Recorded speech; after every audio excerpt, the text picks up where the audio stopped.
presenta wowmx.tv.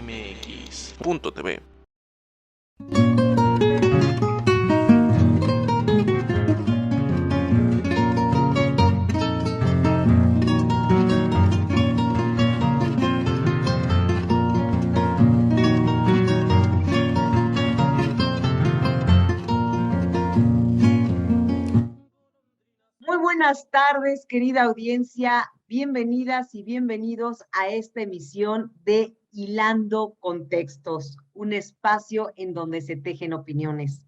Yo soy Carol Orozco, me da muchísimo gusto que nos estén sintonizando desde www.wowmx.tv. Agradecemos a todos y cada uno de nuestros patrocinadores porque sin ustedes no podríamos estar transmitiendo en este lunes maravilloso este programa, repetimos, totalmente en vivo. Y bueno, en esta ocasión, en Hilando Contextos, tenemos a un invitado de lujo que además va a acompañar muy bien pues nuestras cápsulas que ya son tradicionales, nuestra cápsula literaria con la profesora Eurídice Román de Dios, nuestro Cine Minuto con el doctor Carlos Saldaña de la UAM Cuajimalpa junto con la Cineteca Nacional, nuestra cápsula académica con la doctora, profesora investigadora del Colmex, Judith Domínguez, y nuestra cápsula viajera con nuestro experto en viajes de la página Zorro por el Mundo, Bruno Fuchs. Y bueno, en esta ocasión, como les decía, tenemos este invitado de lujo porque él es un médico muy reconocido que ha aportado grandes cosas en temas muy importantes de la medicina aquí en México y por supuesto en el mundo. Me refiero a el doctor Ignacio Madrazo. El tema va a ser, querida audiencia, un temazo, porque vamos a hablar acerca de la posible regeneración del sistema nervioso, esto que tiene que ver con lo que se le llama las lesiones medulares, ¿no? El temas como el Parkinson, y vamos a poner algunos ejemplos, porque todas y todos en nuestra vida cotidiana, por ejemplo, pues conocemos a personas que están en silla de ruedas, ¿no? Entonces, va a estar bien interesante, quédense, porque además, pues a pesar de que el doctor, ¿no? Los médicos tienen siempre su lenguaje, pues muy técnico, aquí el doctor Ignacio Madrazo nos va a hacer favor de explicar y dar una súper cátedra, como dicen, en un lenguaje súper ciudadano, y a mí me honra mucho que a pesar de todas las actividades que tiene, a pesar de todas las responsabilidades, pues nos haya hecho favor de dar este espacio para estar acá. Él es, por supuesto, médico por la UNAM, por nuestra máxima casa de estudios acá en México, y además del IMSS, ¿no? Del Instituto Mexicano de Seguridad Social. ¿Cómo está, querido doctor Ignacio? Bien, muchas gracias, a sus órdenes. Muchísimas gracias por estar acá. Y bueno, a mí lo que me encantaría, como ya le dije a la audiencia, pues el temazo que vamos a atender es que nos haga favor de explicar, pues la trayectoria, si bien es súper amplio, yo creo que si tuviéramos que contar todo lo de su trayectoria, pues se nos acabaría los 45 minutos, la hora que tenemos de programa. Pero bueno, platíquenos un poquito, por favor, para que la audiencia sepa, pues toda la trayectoria que usted tiene, por qué decidió ser médico, cómo ha ido creciendo poco a poco y además por qué usted decidió meterse en estos temas que tienen que ver con el Parkinson, con las lesiones medulares. Y por favor, pues el uso de la voz es suya. Mire, yo tengo 30 años de jubilado y 30 años de estar estudiando los mismos temas. Esto se debe a que son tal vez los problemas más difíciles de manejar en la medicina y en la investigación en seres humanos. Todo empieza de una manera que yo mismo no sé por qué. Yo no sé por qué quise ser médico, pero fui médico de una forma absolutamente natural. Tal vez haya tenido que ver que mi padre era médico y desde muy chico participé con él en muchas acciones médicas, quirúrgicas, etcétera. Después, al ir creciendo, entré en duda de que yo tal vez podría ser más útil como investigador que como médico clínico. Sin embargo, no quería yo dejar ninguna de las dos. Asistí, por lo tanto, durante unos años, 4 o 5 años, en el Hospital General con el doctor Ruy Pérez Tamayo, famosísimo investigador. Y en el CIMBESTAF, él, Pérez Tamayo, después de varios años, le dije yo que quería ser investigador básico y me mandó al CIMBESTAF. Estuve en el CIMBESTAF un tiempo, 2 años, y donde el propio doctor Rosenbluth, director del CIMBESTAF, me dijo, tienes que decidirte. Las dos carreras que quieres seguir son absolutamente difíciles y combinarlas es muy difícil. La productividad posible es muy limitada. Me dijo, ¿qué prefieres ser de las dos cosas? ¿O médico clínico o investigador? Le dije, pues yo insisto en que quiero hacer las dos cosas. Dice, bueno, entonces vamos a hacer una cosa.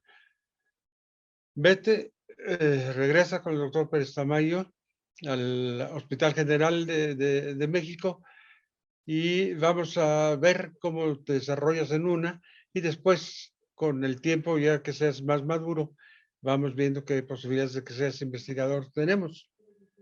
Rosenbluth es uno de los investigadores más importantes que ha tenido México. Y así lo hice, regresé y me inscribí en el Instituto Mexicano del Seguro Social para probarme como médico clínico y dentro de la medicina clínica, y para poder eventualmente, porque nunca perdí la idea de combinar las dos funciones, dije, tengo que estudiar lo más complejo, y lo más complejo es el sistema nervioso central, o sea, el cerebro, la médula, todo lo que es el sistema sensorial y motor del organismo. Así me quedé inscrito y trabajé durante 6, 8 años en la residencia de neurocirugía, y afortunadamente pude graduarme, y no solamente graduarme, sino terminar mi maestría. Maestría en Ciencias Médicas en la UNAM. Después ya me hice médico de base, después de ser residente, y eso lo hice en el Hospital de Traumatología del Centro Médico, donde pude trabajar muy activamente porque la frecuencia de enfermos lesionados del sistema nervioso es altísima y las lesiones más frecuentes son cerebrales, que producen afectaciones muy particulares, y las lesiones de la médula espinal, en caídas de albañiles, de sus áreas de trabajo, chicos en motocicleta y en bicicleta que tienen accidentes y quedan confinados para toda su vida a una silla de ruedas. El número de trabajos que había publicado sobre esos dos temas eran muy limitados, no que había publicado yo, sino que estaban publicados en el mundo, eran muy limitados, porque había muy poca información sobre ambos temas.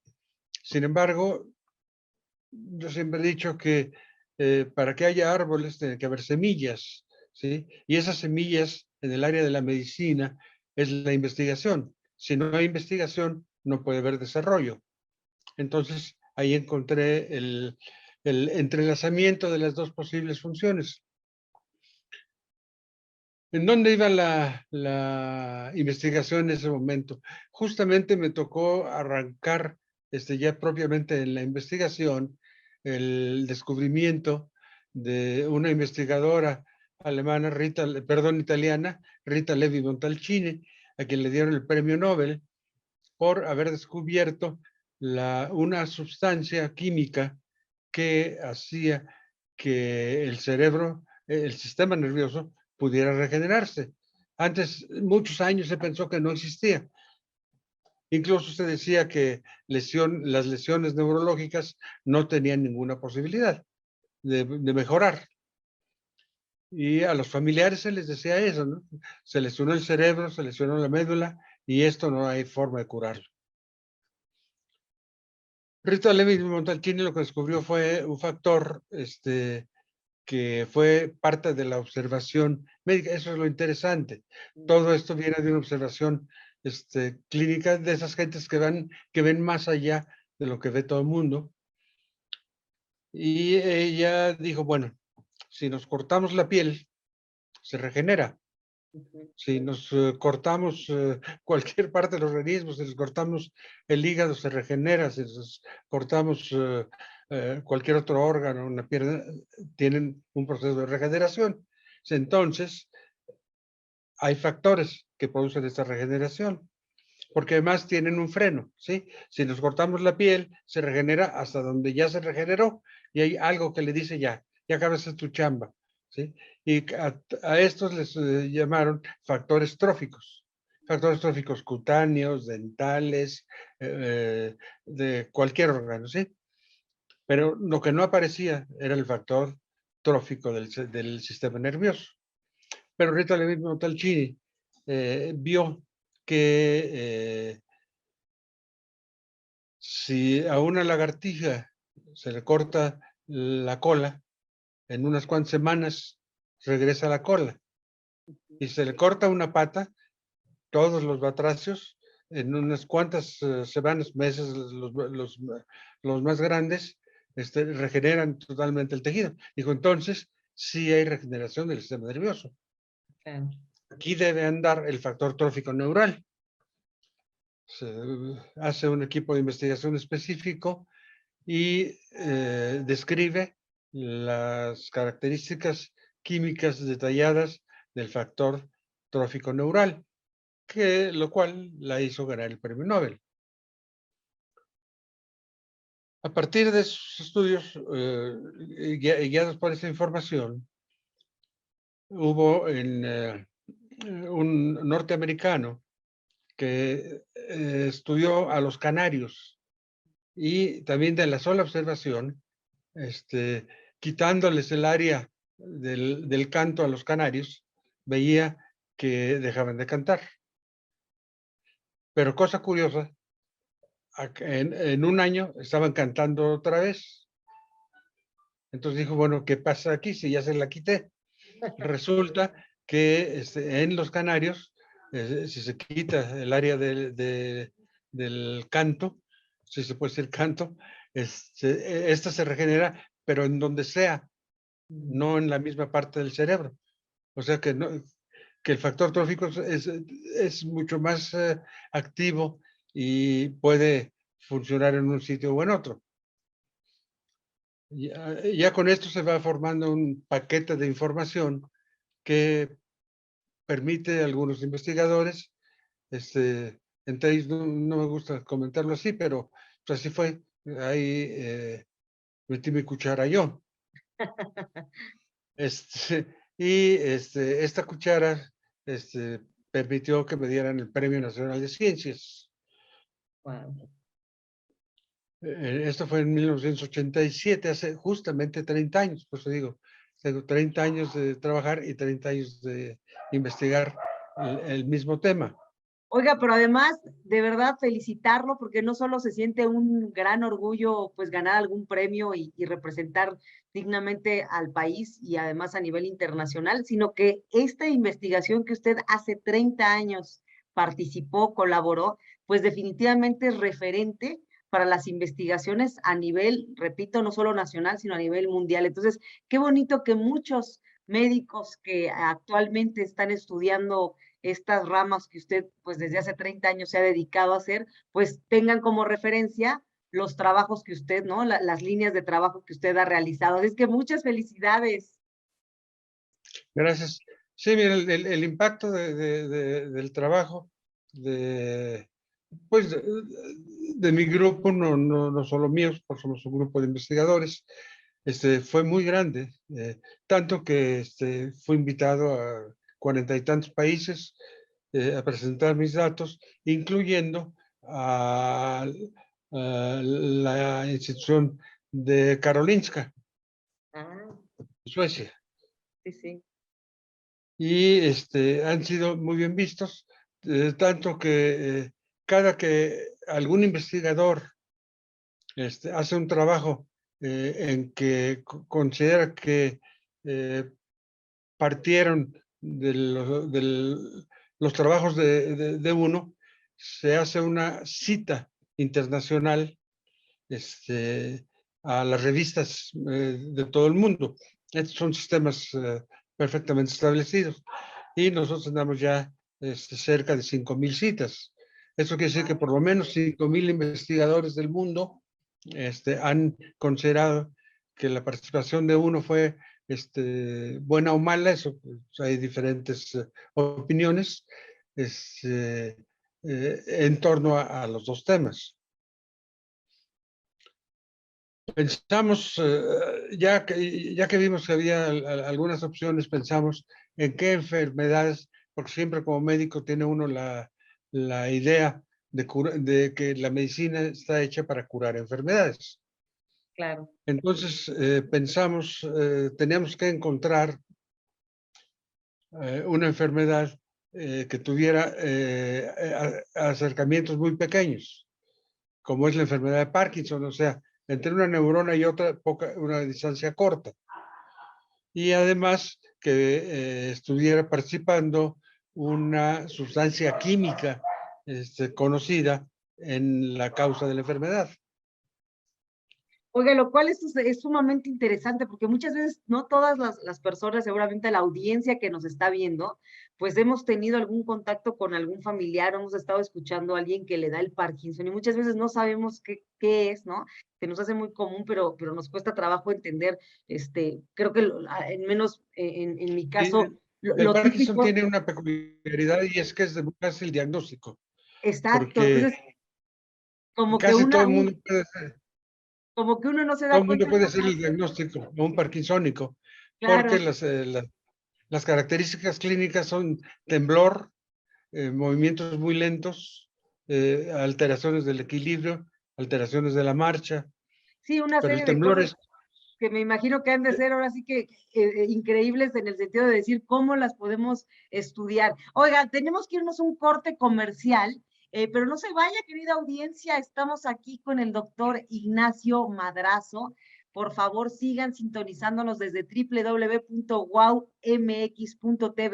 Vamos a ir a un corte comercial y de ahí a nuestra cápsula literaria con la maestra Eurídice Román de Dios. No se vayan.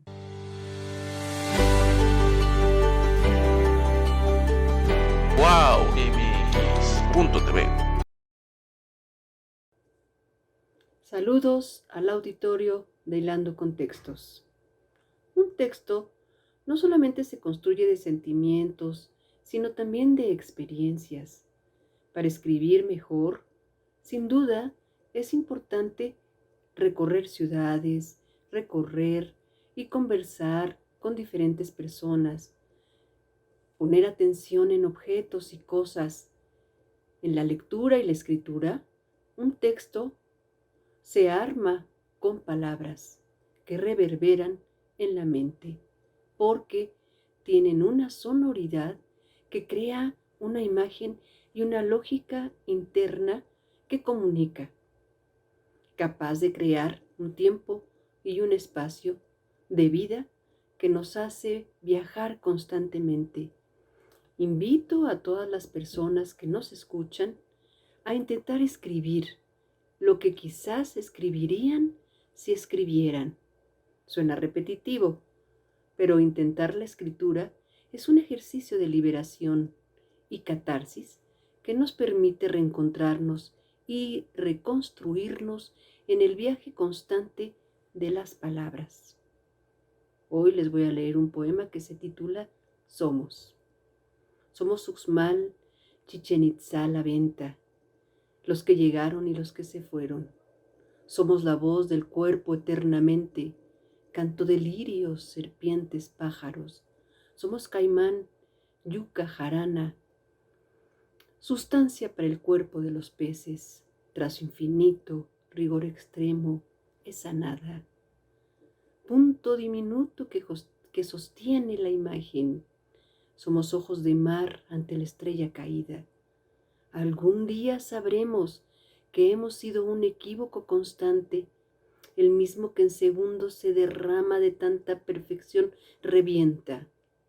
Aturdidos, buscamos tambaleantes y encontramos certezas tan breves que en el instante mismo de su arribo esfuman su presencia. Somos raíces extraviadas de tierra firme. Dormimos en la trama de Nequén, la de la resistencia, la de tejido antiguo. ¿Por qué la paz se oculta a sí misma, se incendia como un globo de papel en el aire?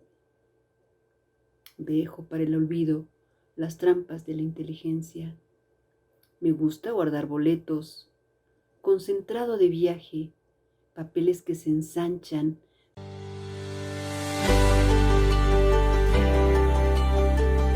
Wow, MX.tv. Pues ya estamos de vuelta, querida audiencia, aquí en Hilando Contextos, un espacio en donde se tejen opiniones. Yo soy Carol Orozco.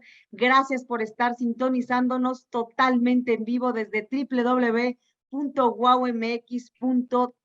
Pues ya estamos de vuelta aquí en Hilando Contextos, un espacio en donde se tejen opiniones. Yo soy Carol Orozco. Muchísimas gracias por estar sintonizándonos totalmente en vivo desde www.wowmx.tv.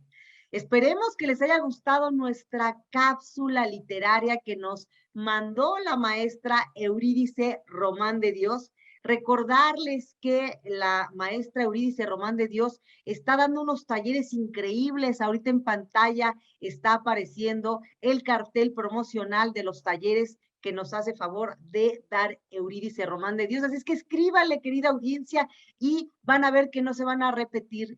Si a ustedes les encanta todo el tema de la creación literaria y a lo mejor pues nunca lo han tomado, de verdad, inscríbanse, les va a gustar mucho. Y bueno, continuando con esta entrevista, hablando acerca de la posible regeneración del sistema nervioso, a mí me gustaría aprovechar que está, como ya hemos dicho, este gran personaje, este gran doctor, Ignacio Madrazo, que nos platicara en esta cápsula, doctor, acerca del Parkinson, ¿no? Sobre todo, ¿cuáles son los síntomas principales? Si ya sabemos por qué se da, cuáles son las cifras o datos duros que tenemos en México con relación a otros países, los retos que se tienen de esta enfermedad, y bueno, el uso de la voz es suya. Gracias.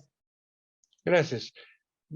Algo que hay que conocer para ver la importancia del problema es la epidemiología de la enfermedad. En México se calcula que haya 100,000 enfermos de Parkinson. Esto es un poquito el reflejo de los estudios epidemiológicos de otros países que los llevan muy cuidadosamente, como es, por ejemplo, en Estados Unidos calculan 500,000 parkinsónicos. O sea, que haciendo una similitud, en México pensamos que haya 100,000, porque tenemos 100 millones de habitantes y en Estados Unidos tienen 5,000 millones de habitantes.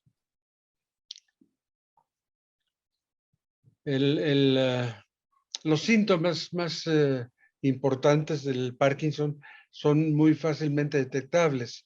Casi todos los familiares, ya los enfermos llegan a nosotros con su diagnóstico, ¿sí? Doctor, tengo Parkinson, ¿qué me puede ofrecer?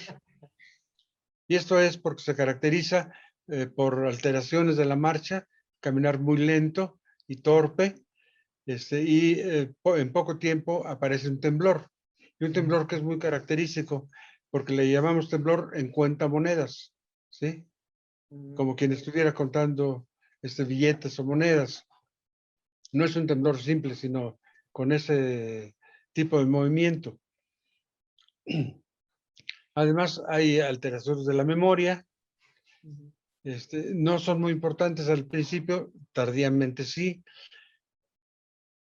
Y básicamente, entonces fácilmente cualquier familiar detecta, y obviamente el propio enfermo detecta la enfermedad, porque pues, no puede hacer muchas cosas manuales que estaba acostumbrado a hacerlas simplemente. Esta es una enfermedad que suele iniciarse en la quinta década de vida, más o menos. Tenemos casos desde 14 años de edad hasta gente muy mayores, pero más o menos es en la quinta década cuando suele arrancar. ¿A qué se debe el Parkinson? No se sabe. Yo siempre he comentado que del Parkinson sabemos casi todo, menos la causa. Pero sí sabemos qué alteración está sufriendo el enfermo. Hay una zona del cerebro que produce una sustancia química que se llama dopamina.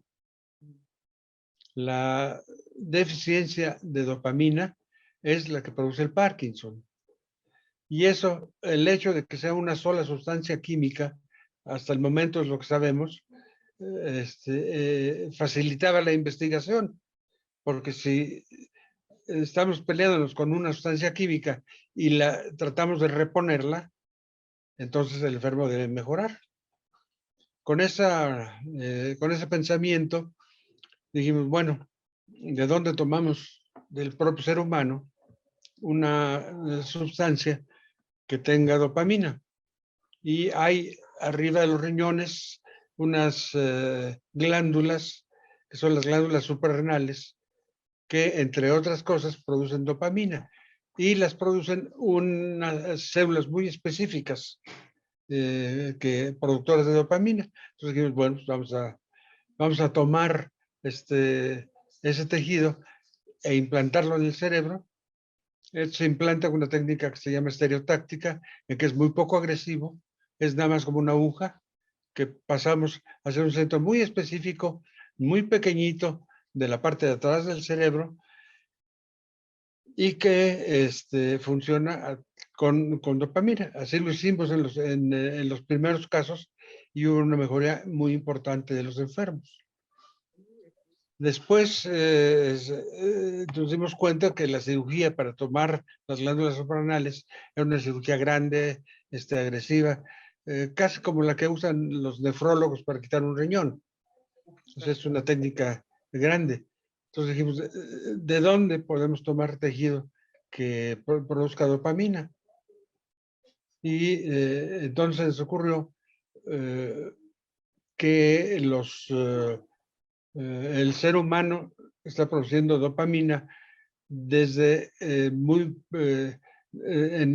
los fetos, desde un momento muy temprano.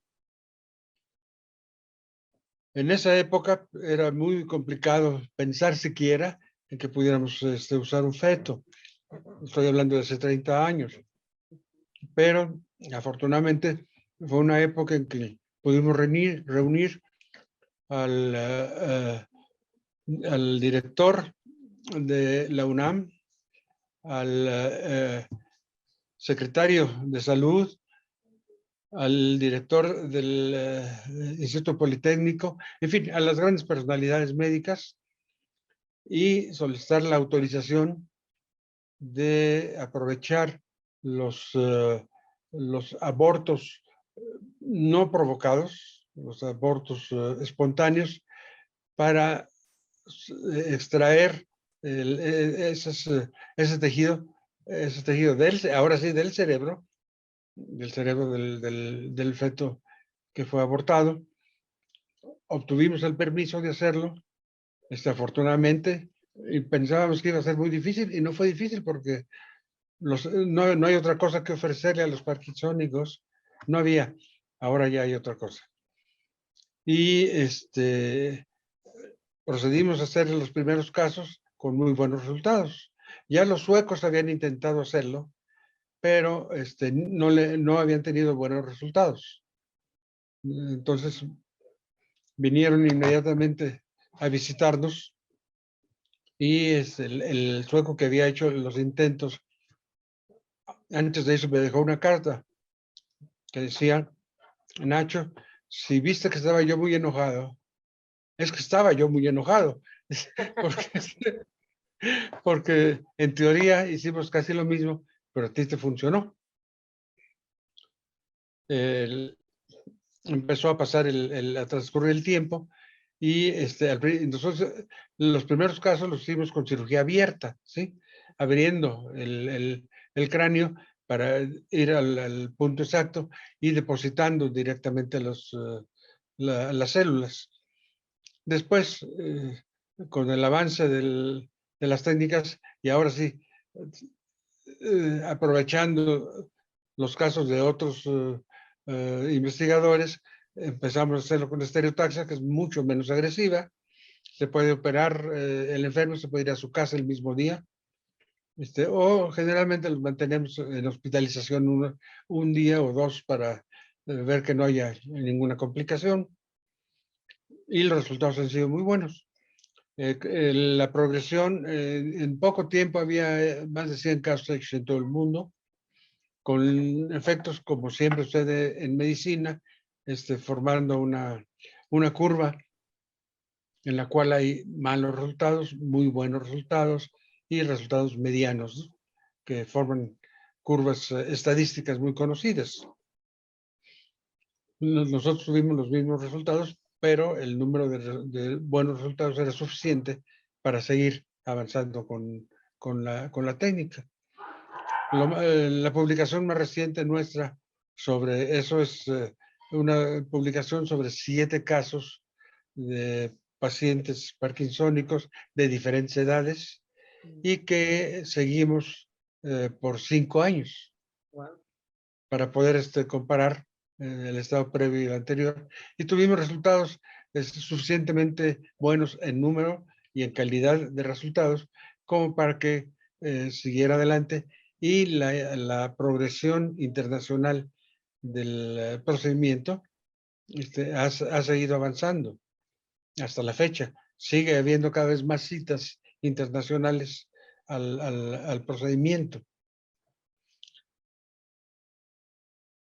Al ver que con células muy próximas unas a otras funcionaban.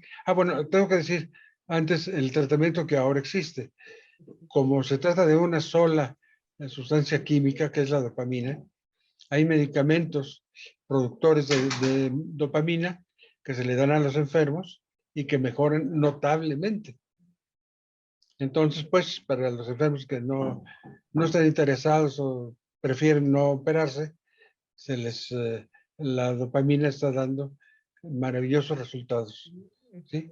Hubo por ahí una película incluso famosa de los enfermos que les empieza a dar dopamina, que al estar totalmente paralizados empiezan a jugar con pelotas y cosas. Porque ese fue tiene más o menos el mismo, un poquito más años que el nuestro, porque se demostró que la dopamina tomada servía un poco antes, como 5 años antes de que empezaron a hacer nosotros el procedimiento. Entonces ahora pensamos, bueno, y si probamos con células más lejanas, ¿qué es lo que sucede con las lesiones medulares? ¿Qué pasa? ¿O qué podría pasar?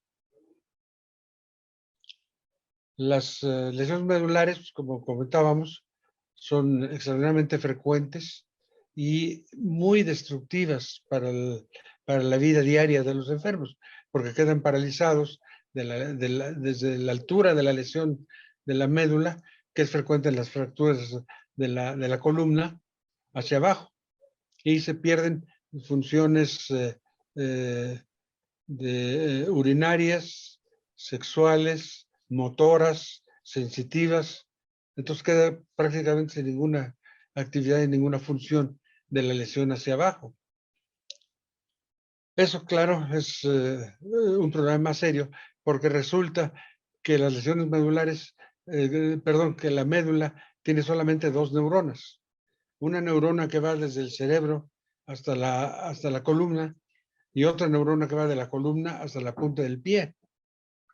Entonces, manejar neuronas de más de 1 metro o de casi 1 metro, según la altura del enfermo, era una búsqueda mucho más compleja. Complejísimo, claro. En esto tenemos más de 10 años de estarlo probando, y en todo el mundo tal vez sea la lesión que se considera más importante por lo devastadora que es. Nadie ha logrado tener buenos resultados a la fecha con cirugía y con ninguna otra cosa, ¿sí? Lo único que beneficia a estos enfermos son las sillas de ruedas. Y son para qué toda la dato vida. tan duro que nos dice. O sea, nadie ha sido beneficiado con cirugía. Con nada. Con nada. con nada. Porque el Parkinson pues, había la posibilidad de que si no se quiere usted operar, pues le damos sus pastillas. En las lesiones medulares no hay alternativa hasta la fecha. Pero no hay nada que se esté buscando con más ahínco Ujú. que las lesiones medulares. Actualmente todas las revistas médicas y las neurológicas están llenas de publicaciones de muchos autores, incluyendo publicaciones nuestras, en busca de solucionar el problema. Y se ha hecho con injertos del tejido nervioso, con soluciones quirúrgicas, todo lo que se le puede uno ocurrir, y no ha habido ningún avance. Híjole, esto que nos dicen, qué interesante, porque fíjese cuántas publicaciones lo que usted está señalando y no ha habido ningún avance, pero bueno, eso no quiere decir que ustedes como médicos no quiten, como dicen, el dedo del renglón y sigan investigando para tratar de ver, pues, cuál es realmente la causa, ¿no? O ese origen. Otra vez se nos ha ido el tiempo rapidísimo, doctor Ignacio. Entonces, si me permite, vamos a ir a un corte comercial. No se vaya, querida audiencia. Vamos a ir, repito, a este corte comercial y además a nuestra cápsula del doctor, profesor investigador Carlos Saldaña de la UAM Coajimalpa, junto con la Cineteca Nacional. No se vayan, regresamos en un momento.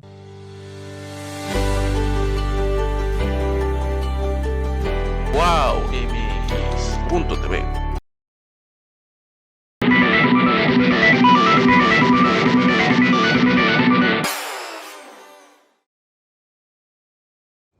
Porque me puse a pensar, bueno, mandar a hacer las piezas pues me va a costar mucho y una por una pues no como yo quiero los sonidos pues va a ser difícil. Entonces a mí se me ocurrió poco a poco ir endosando los sonidos para hacer mi música. Con sabrosura tropical se forjó esta melodía. Porque muchos tiran las cosas y pues la verdad deberían de pensar hacer algo con ellas. Fíjate que yo nada más pensaba yo que salieran unas cuantas canciones, siquiera que me salieran. Y resultó que pues me sale toditita las canciones que yo quiera y música que yo quiera. Cinta linda, ven, con el mandarín, con el mandarín.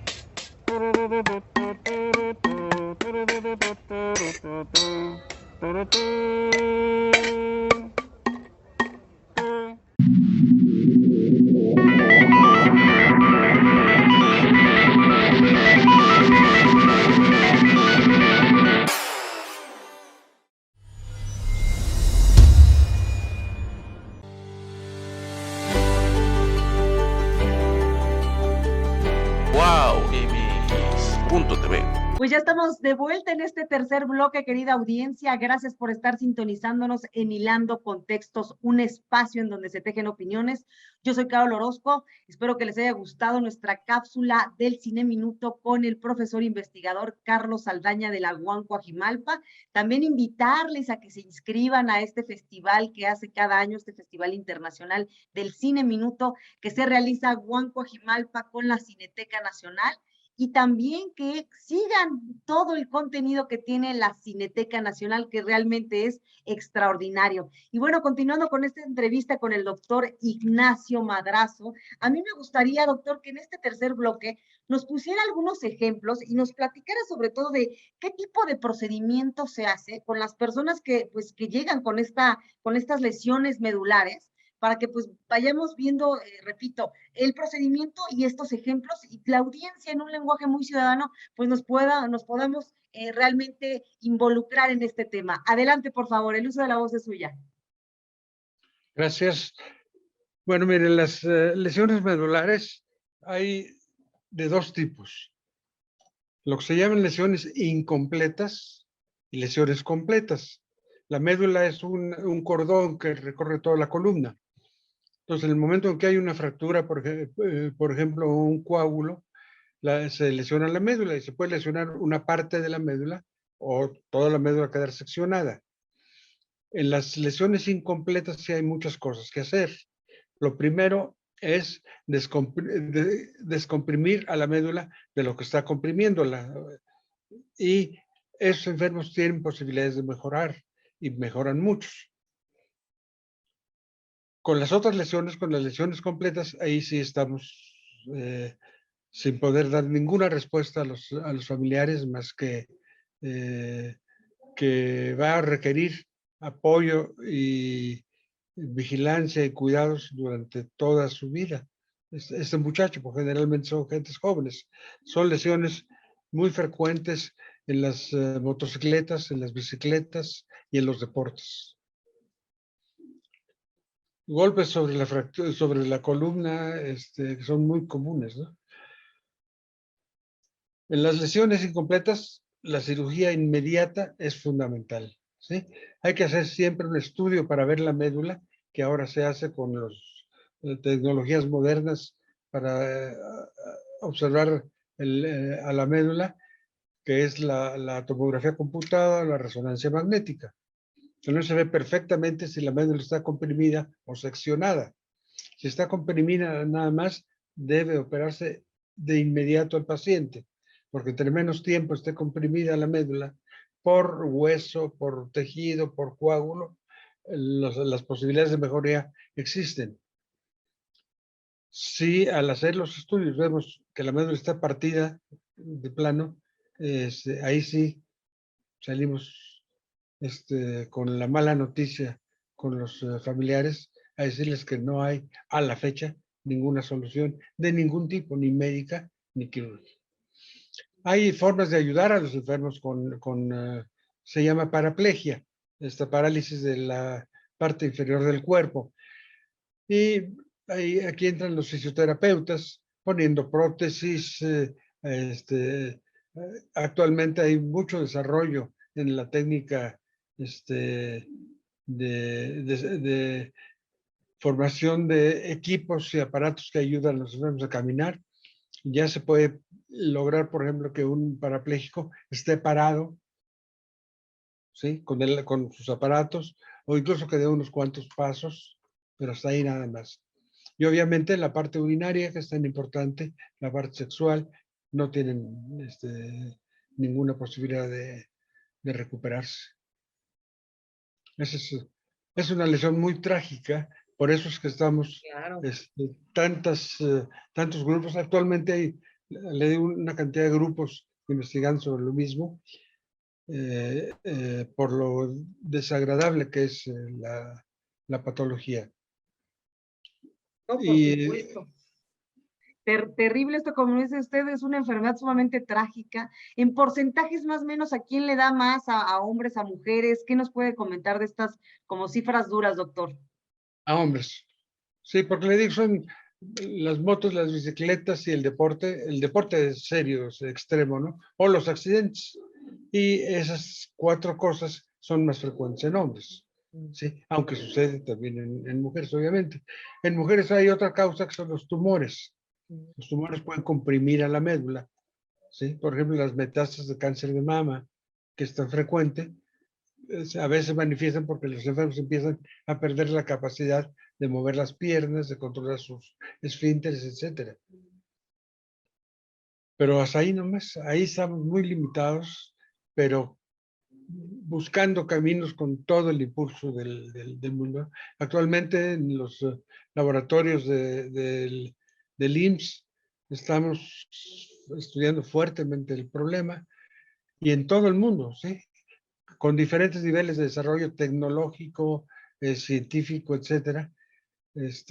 Todo el mundo haciendo lo que sabe hacer sobre estos enfermos, ¿no? Ahora, doctor, por ejemplo, usted con relación a otros institutos de salud de otras partes del mundo o también de otras entidades federativas de acá de México, ¿cómo ve el papel que ha jugado, por ejemplo, el IMSS, el ISSSTE respecto a estos temas? Y repito, a nivel nacional, si pudiéramos hacer como un comparativo entre estas instituciones de salud nacionales con las internacionales y entre las instituciones de salud quizá de la iniciativa privada en México con las públicas en otras entidades. En fin, cuéntenos un poquito de eso. ¿Usted cómo cree que ha sido el papel? Tenemos un retraso importante, sobre todo tecnológico, ¿sí? Cuando vamos a otros lugares a participar en este tipo de trabajos, lo que nos llama la atención es el desarrollo tecnológico que están inventando, porque para estos son avances sin ninguna explicación para tratar de resolverlo. Pero la realidad es que nadie lo ha podido resolver. Entonces, con esa última premisa, yo diría que estamos igual que el resto del mundo. El día que algún investigador logre que mejoren estos enfermos, todos nos aceptaremos que ese grupo lleva la delantera. Sí, claro, por supuesto. Ahora, doctor, también en el caso de las personas que estén teniendo estos síntomas, ¿qué aconseja usted? ¿Cuáles serían como las cuestiones, si existiera algo preventivo o a dónde tienen que acudir? ¿Qué consejos también da? Porque muchas veces también cuando les da, ¿no? Cuando les da a las personas este tipo de padecimientos, también quienes más sufren son los familiares, porque además recordemos estas desigualdades en las que estamos, no es lo mismo que alguien con una situación económica solvente le dé esta enfermedad que a alguien que no sea pues con esta solvencia económica, ¿no? Entonces también los familiares tienen un desgaste Claro. importante y seguramente ese entorno, pues es un entorno en donde no solo está el enfermo físico, sino también los familiares o las personas que cuidan a esa persona, pues empiezan Pero a tener claro, un desgaste considerable. ¿Cuál es su opinión respecto a eso, doctor? mira, todos los familiares acaban con una frase común porque se comunican entre unos y ellos. Y todos dicen, ese terrible telefonazo acabó con la familia.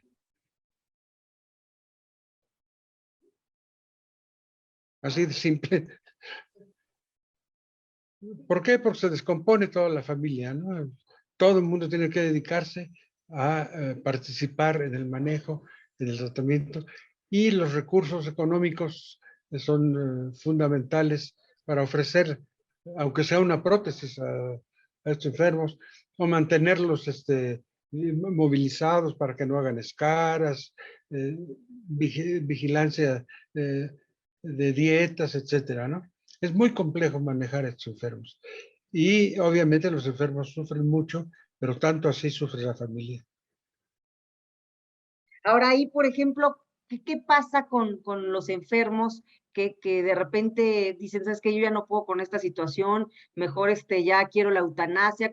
¿Cuál es la postura, por ejemplo, que usted tiene respecto a ese tema? Yo lo que les digo es que los investigadores tenemos la obligación de decirle a los familiares que estamos trabajando para encontrar un camino, ¿sí? Que nos den tiempo. Y siempre dicen, no, esperamos un milagro. No se dan los milagros en esos problemas. Pues sí, desafortunadamente, todavía a pesar de que tengamos que tener paciencia, pues bueno, también ha de ser difícil que las personas que estén viviendo estos padecimientos, pues quieran tener más paciencia, ¿no? De repente, pues obvio, el ansia Es gana. muy difícil, Es es muy muy difícil. complejo. Sí, no, me imagino, es muy, muy complejo. Pues otra vez se nos ha ido el tiempo, doctor. Vamos a ir un corte comercial. Querida audiencia, no se vaya. Estamos aquí en Hilando Contextos, un espacio en donde se tejen opiniones, hablando totalmente en vivo desde www.wowmx.tv. Recordarles que si no pueden vernos en vivo, después de las grabaciones, se sube este contenido a YouTube y además decirles que vean todo el contenido que tiene Wow MX. Ahorita que nos vayamos a este corte comercial, también vamos a pasar la cápsula académica de la doctora, la profesora investigadora del Colmex, del Colegio de México, Judith Domínguez, y decirles también que sigan todo el contenido que la doctora Judith Domínguez tiene acerca de las cuestiones de derecho ambiental, todas las cuestiones medioambientales. Ella es experta, así es que sigan, métanse también al contenido que tiene el Colegio de México, desde cursos, diplomados, convocatorias para los posgrados, en fin, un gran contenido, así es que no se vayan, continuamos con esta entrevista, estamos aquí en Hilando Contextos, yo soy Carol Orozco, regresamos en un momento.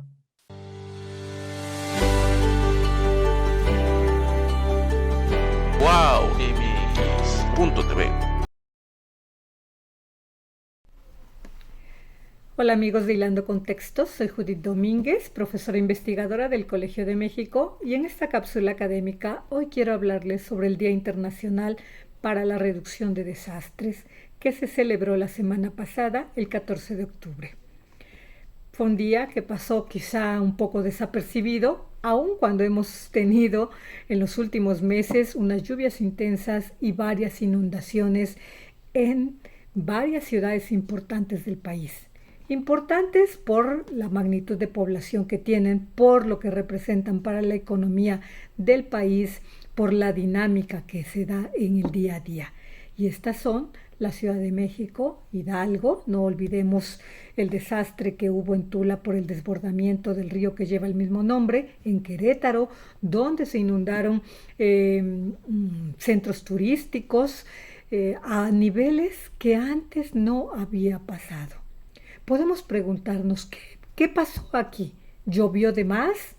¿Se concentraron las lluvias? ¿Se amplió el periodo? Bueno, estamos en el escenario de cambio climático, donde hay mucha incertidumbre.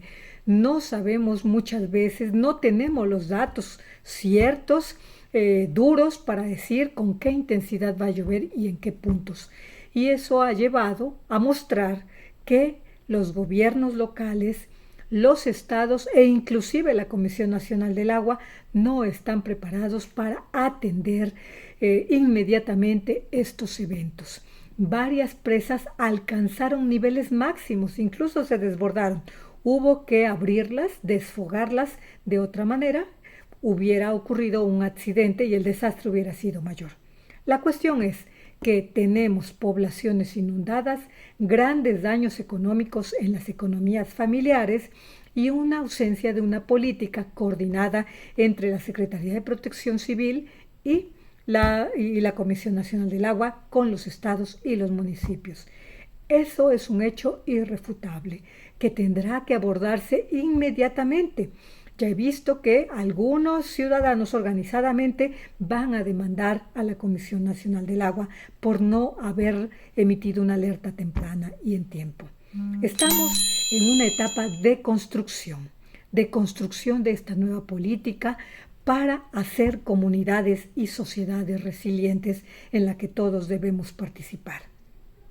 Muchas gracias por su atención y les invito a ver la próxima cápsula académica aquí en Hilando Contextos.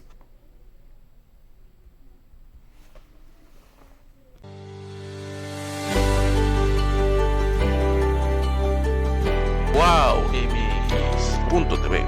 Pues ya estamos de vuelta aquí en el último corte de Hilando Contextos, un espacio en donde se tejen opiniones. Gracias por estar sintonizándonos totalmente en vivo desde www.wowmx.tv. En este último bloque que tenemos, querida audiencia, hablando acerca de la posible regeneración del sistema nervioso, lo que estuvimos hablando de las lesiones medulares, del tema del Parkinson, aquí con el doctor Ignacio Madrazo. Esperemos que en el corte comercial pasado les haya gustado nuestra cápsula académica que nos mandó la doctora, profesora investigadora del Colmex, Judith Domínguez. Y bueno, ya en este último bloque, doctor, a mí me gustaría que nos platicara varias cosas. Uno, ¿qué contenido nos recomienda para que las personas que estén interesadas en pues estos temas puedan leer? Asimismo, pues que nos haga favor de decir en dónde podemos leer todas las investigaciones, artículos y demás cosas que usted ha publicado. Que nos cuente, si bien usted ya nos estuvo diciendo que hay diversas perspectivas al investigar, pues que nos platique un poquito de ellas, ¿no? ¿Cuáles son esas perspectivas de estos investigadores en estos temas? Pero además, en específico en México, ¿cuál ha sido la tendencia? ¿Hacia dónde nos hemos ido, pues las y los médicos que se han dedicado a investigar estos temas, ¿no? ¿Cuál es la rama que hemos tenido? y, por supuesto, esa calidad, ¿no? De las investigaciones que nos pudiera platicar. Y bueno, doctor, el uso de la voz es suya. Gracias. Pues me parece muy interesante lo que pregunta ahorita. Y muy interesante porque creo que el número de investigadores que tenemos en el país debe incrementarse. Y la manera de incrementarse es el tener información de qué estamos haciendo, en qué estamos trabajando y quiénes están haciendo buena investigación. La manera de conseguir una especie de tutores de investigación que son una buena ruta hacia dedicarse a la investigación. ¿Cómo encontrar la información científica de todos los grupos que hacen investigación en el mundo? Actualmente con los aparatitos estos de intercomunicación se ha facilitado todo, ¿sí? Componer el nombre y apellido de cualquier investigador que tenga publicaciones internacionales, aparece la lista de uno por uno de todos los artículos que ha publicado. Entonces, cualquier investigador que haya tenido repercusión internacional y que no la haya tenido en las cadenas de investigación mexicanas, que tenemos buenas cadenas de investigación bibliográfica mexicana. Pero de quienes tengan publicaciones internacionales es facilísimo. Nada más pone uno nombre o el tema que quiere uno conocer o el nombre de los investigadores que están trabajando ese tema específico. Google, Microsoft, etcétera, puede ser toda la hilera de plataformas que existen para hacer esas investigaciones y son extraordinariamente eficientes. En un minuto pueden tener todos los artículos que se publican sobre cualquier tema, ¿no?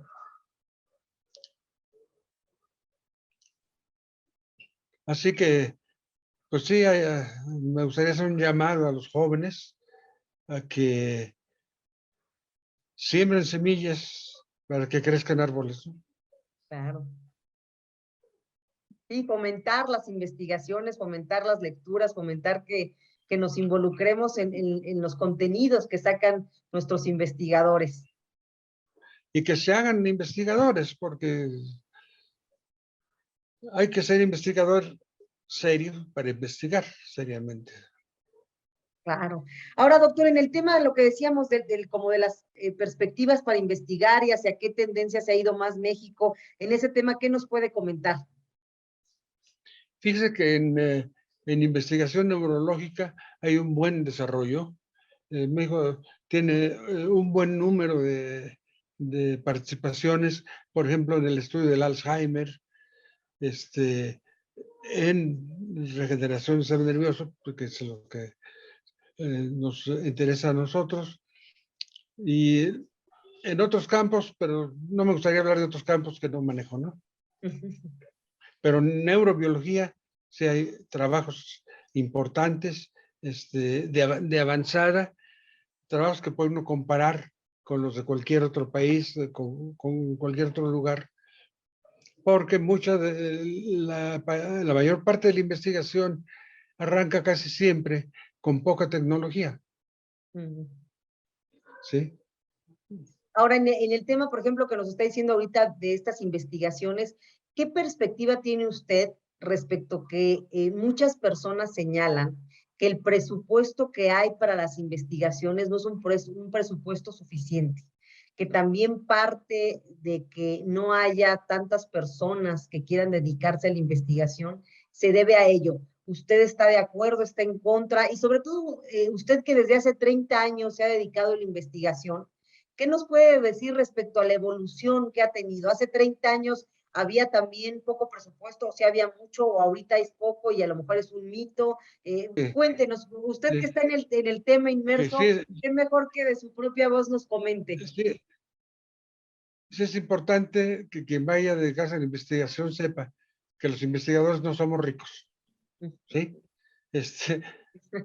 ¿Por qué no somos ricos? Yo les he dicho, porque nadie paga un boleto por sentarse a un lado de uno que está viendo el microscopio, ¿sí? La gente paga boletos para un estadio, entonces los jugadores de fútbol son muy ricos o los boxeadores son muy ricos. Pero no es el caso, desafortunadamente, de los investigadores que trabajamos en un absoluto trabajo aislado e individual. Pero el logro final, cuando se tienen buenos resultados, es mucho más importante que los logros económicos que pudiera alguien pensar equivocadamente, ¿no? Sí, por O sea, supuesto. yo sentiría mucho más orgullo que un parkinsónico se curara totalmente o que un parapléjico pudiera caminar que lo que pueda sentir un boxeador, ¿no? Claro. Sí, no, definitivamente. No hay datos de comparación ahí. La satisfacción es otra y digamos que estas investigaciones, pues poco a poco hay que tenerles, no quiero utilizar la palabra fe porque, pues, a final de cuentas, las creencias tienen que ver cosas distintas quizá con un poco de esta ciencia. Sin embargo, pues decir que hay que tener esa paciencia, como usted bien señaló, de decir, a ver, esto es de tiempo, de que ustedes sigan investigando, sigan sacando esos datos duros. Y bueno, ya nos quedan literal 4 minutitos. A mí en estos 4 minutitos me gustaría darle el uso de la voz también para que nos comente cómo ve usted el desarrollo de las y los investigadores, digamos que de las entidades federativas. ¿Por qué pregunto esto? Porque digamos que de manera genérica hay la percepción, incluso hay algunos datos duros en donde mucha gente dice que hay un rezago en ciertas entidades federativas respecto a temas de la educación, de la investigación, y que por eso hay mucha migración y muchas de las entidades federativas se vienen para acá. Hay otros que defienden y dicen, no, sí hay ciertas entidades federativas que le pueden, como se dice coloquialmente, entrar al quite o hacer se dan un quien vive con la Ciudad de México. Pero bueno, usted en términos aquí médicos, ¿qué opina? Si hay un rezago, si se ve la diferencia entre un investigador, ¿no? Un médico investigador de una entidad federativa a la Ciudad de México. ¿Cuál es la perspectiva de usted? Yo creo que hay muy buena investigación prácticamente en todo el país, aunque en todo el mundo se ven diferencias regionales, ¿sí? En Estados Unidos no es lo mismo estar en un pueblo de Oklahoma que vivir en Boston, ¿no? Claro. Entonces en México pasa lo mismo. En México pasa lo mismo. En México dice uno, bueno, en tal sitio están haciendo tal investigación y cómo están. Bueno, pero es que ahí trabaja fulano, ¿sí? Entonces, ojo, ahí pueden hacer alguna aportación importante, ¿sí? Tiene mucho que ver en la investigación la individualidad de las personas que le están haciendo, ¿sí? Sí, Qué por tan supuesto. estudiosos son, qué tan creativos. Digamos que tiene que ver muchos factores. Doctor, pues ya literal nos quedan 2 minutitos. En estos 2 minutitos yo le quiero dar el uso de la voz para que usted pues nos diga algo, nos cierre con algo, con esta gran charla que tuvimos, con esta ilustración que nos dio acerca del tema. Y también preguntarle dónde podría la gente acudir en caso de que pues quisiera saber o tuviera familiares que estuvieran en esta situación de estas enfermedades. Bueno, para enfermedad de Parkinson, el Instituto Mexicano del Seguro Social está muy avanzado. Yo iría ahí o a cualquiera de los grandes centros médicos de México, ¿no? Porque creo que estamos muy parejos unos y otros. Para lesiones como las lesiones medulares, híjole, pues no hay ningún lugar que ofrezca más que otro, ¿no? Excepto la atención y el cuidado del enfermo, que es fundamental, porque primero está la vida, que la capacidad de caminar, ¿no? Claro, por supuesto. Pues doctor, muchísimas gracias. Ahora sí se nos ha ido totalmente el tiempo, pero agradecerle, por supuesto, decirle que Hilando Contextos es su casa. Ojalá o en otras ocasiones usted pueda pues estar con nosotras, con nosotros para hablar acerca de estos grandes temas médicos. Por mi parte ha sido todo, querida audiencia. Yo les quiero agradecer que nos hayan sintonizado en este lunes increíble, que tengan una semana muy, muy bonita. Sigan, por favor, todo el contenido que tiene wowmx.tv. Ya saben, escríbanos a nuestras redes sociales. Les invitamos a que se metan a nuestra página de Facebook, Hilando Contextos. Y, repito, sigan todo nuestro contenido. Nos despedimos con nuestra cápsula, nada más y nada menos, de nuestro queridísimo Bruno Fuchs, de Zorro por el Mundo. Ya saben que si ustedes quieren viajar, métanse a esta increíble página, porque la verdad nos va a dar muchísimos tips de cómo viajar. Y ahora que en la Ciudad de México y en otras partes del mundo cada vez más estamos en este semáforo verde, pues ya vamos a poder poco a poco seguir viajando y aún así recordarles que deben estar pues, o debemos estar cuidándonos, siempre esa sana distancia, siempre el uso del cubrebocas y todas las medidas sanitarias del constante lavado de manos.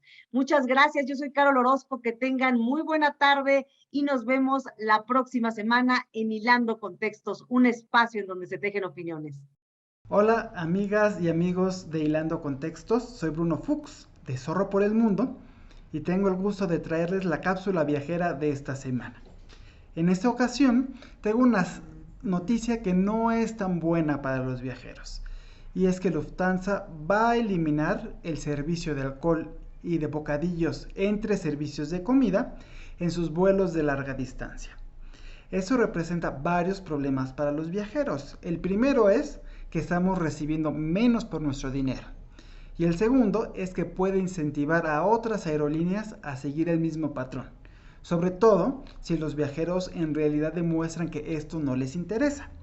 Ya el año pasado, la aerolínea alemana había implementado un programa para eliminar bocadillos y bebidas en sus vuelos dentro de Europa. Y esto no solo se limitó a Lufthansa, sino a las otras aerolíneas del grupo, a Swiss y a Austrian. Ahora viene con un recorte similar y eso se va a ver reflejado cuando volemos internacionalmente. Las aerolíneas de Estados Unidos ya aplicaban algo similar. Sin embargo, las aerolíneas europeas se caracterizaban por tener un mejor servicio. Habrá que ver si posteriormente estas compañías deciden adoptar el mismo modelo que Lufthansa. Por lo pronto, va a haber un piloto que se va a aplicar para los vuelos entre Los Ángeles y Boston con Frankfurt. A nosotros nos parece muy mal, pero a ustedes les da lo mismo que quiten el servicio de licor y de bocadillos entre comidas, o les parece una pérdida con la que podrían estar buscando otra aerolínea. Por favor, si tienen más dudas, búsquenos en nuestras redes sociales como Twitter, Facebook e Instagram como @zorroxmundo.com, y si quieren consultar más información, no dejen de visitar www.zorroxmundo.com. Hasta la próxima cápsula viajera. wowmx.tv.